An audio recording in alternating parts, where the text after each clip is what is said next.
네, 반갑습니다. 7월 14일 수요일 마감 시황입니다.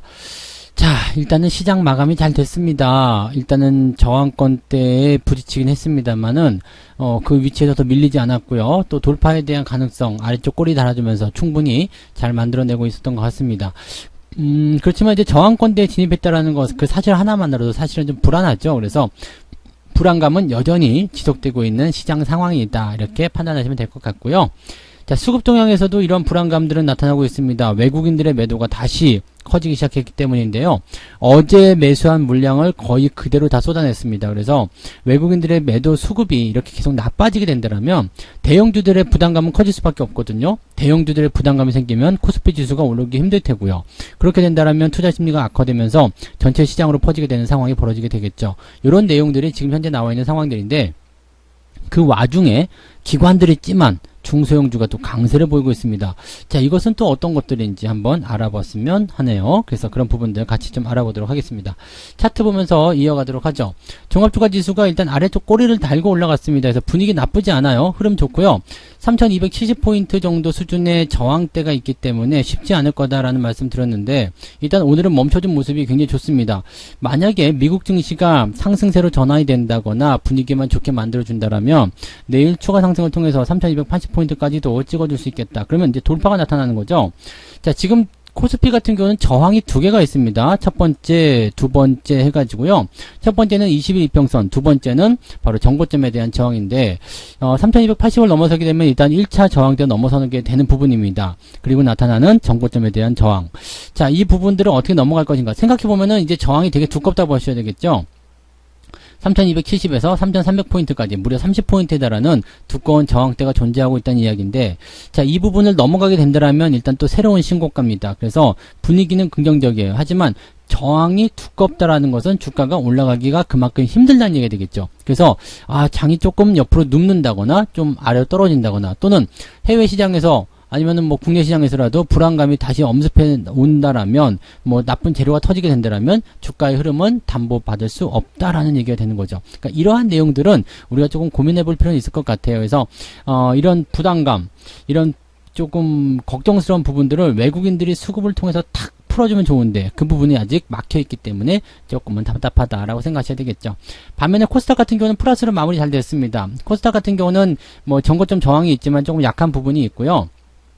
그 다음에 추세 자체도 굉장히 좋았잖아요. 코스피와는 다르게 저항선대에 대한 포인트도 없고요. 이평선도 정배열 상황이거든요. 그래서 코스닥, 그 다음에 중소형주, 코스피 쪽에서 재미를 못 보는 자금들이 중소형주 쪽으로 이동할 가능성이 높다. 이런 모양새들이 지금 현재 나타나고 있는 상황이라고 보시면 되겠습니다. 그러니까 지금 현재 시점에서는 딱히 부담감이라든지 이런 것들 느낄 만한 내용은 없을 것 같아요. 코스닥 같은 경우는. 그래서 계좌 내에 중소형주가 들어있다라면 문제 없이 유지가 잘 되실 거라고 저는 판단해 봅니다. 그래서 내 계좌에 어떤 종목이 들어있느냐에 따라서 지금 같은 시장에서 대응 전략이 달라질 수 있다는 것도 참고하시면 좋겠네요.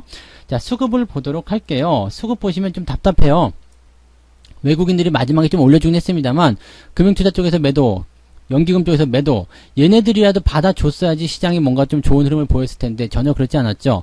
외국인이 2700억 매도했는데 어제 같은 경우는 2680억이었기 때문에 거의 다 팔고도 조금 더 팔았어요. 그러니까 물량적인 부분에서 외국인들이 상당히 많은 수량을 코스피 쪽에서 쏟아내고 있다는 모습을 생각하시면 될 것 같은데, 코스닥 쪽에서는 200억을 순매수했단 말이에요. 네, 이것은 어떤 의미냐면 자금이 중소형주로 많이 들어갔다는 얘기가 되는 거겠죠. 그리고 금융투자 같은 경우도 코스피 쪽에서는 2천억 정도 순매도가 나왔지만 코스닥 쪽에서는 800억 정도, 좀 물량 자체가 많지 않은 그런 형태의 모습 보이고 있습니다.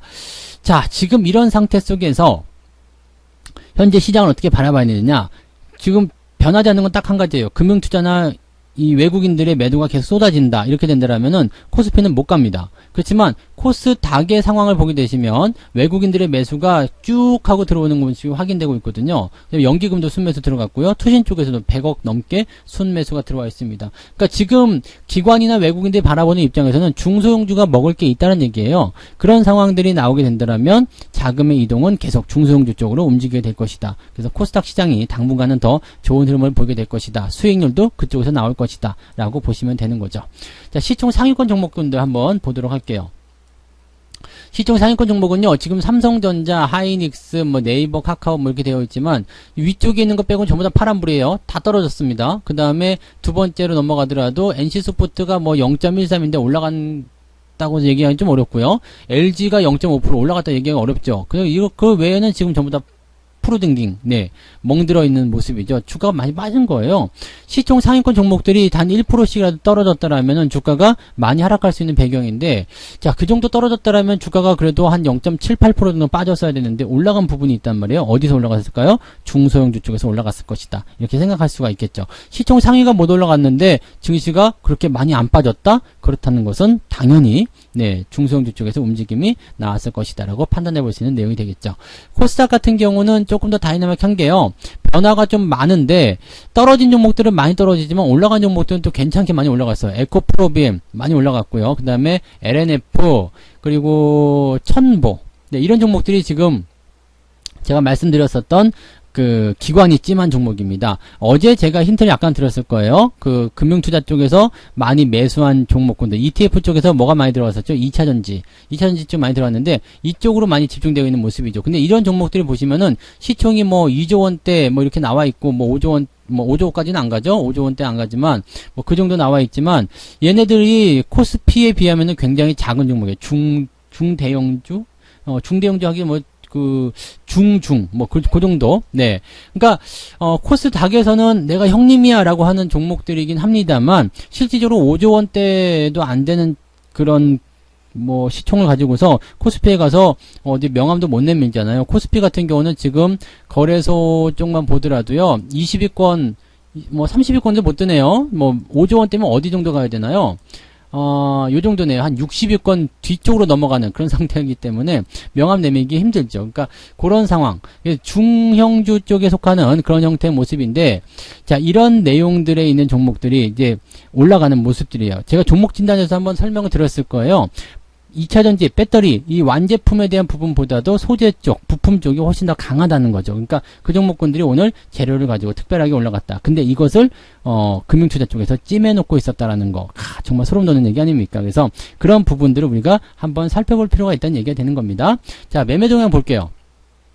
기관 쪽 보시면 고려아연, 롯데정밀화학 뭐 등등등 매수가 들어가 있는데 우리도 오늘 금융투자 쪽 한번 볼게요. 2차전지, 네, 2차전지 산업, 2차전지 테마 쪽으로 금융투자가 매수를 계속 들어가고 있습니다. 또 2차전지, 지금 ETF 3개가 전부 다 2차전지예요. 그럼 뭘까요? 이쪽으로 조금 더 갈 수도 있겠다는 얘기가 되는 거죠. 갖고 계신 분들은 그대로 홀딩 전략을 유지하시는 전략이 필요하다라고 보실 수가 있는 내용이 되겠습니다. 얘네들이 지금 ETF 쪽 매수를 많이 하는 거지만 지금 레버리지도 다 집어치우고요. 2차전지 쪽으로 집중하고 있다는 얘기입니다. 그러면 시장을 띄우기보다는 이쪽 테마, 이쪽 종목에만 집중해야 되는 필요성이 나오고 있다. 이렇게 판단하셔도 괜찮을 것 같습니다.